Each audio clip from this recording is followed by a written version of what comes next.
Good morning. My name is Naresh Modi.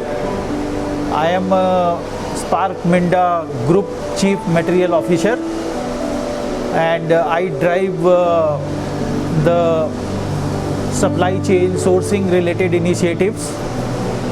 In our group, almost 65% of our components and materials are coming from our suppliers' place. It is very important that our suppliers perform on cost competitiveness, on the quality, on sustainable basis.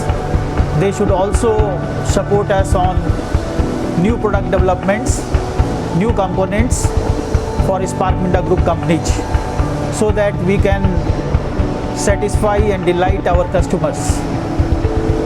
In this context only, when we come in contact with ACMA, UNIDO, that they are launching this kind of cluster program with a roadmap of almost 12 months to improve, starting from the visual factory, the safe workplace, the waste elimination activities, productivity improvements, quality improvements, and that could be sustained so that our suppliers can support us sustainably on these fronts, on quality front, on the cost front, and we are satisfying and delighting our customer also accordingly.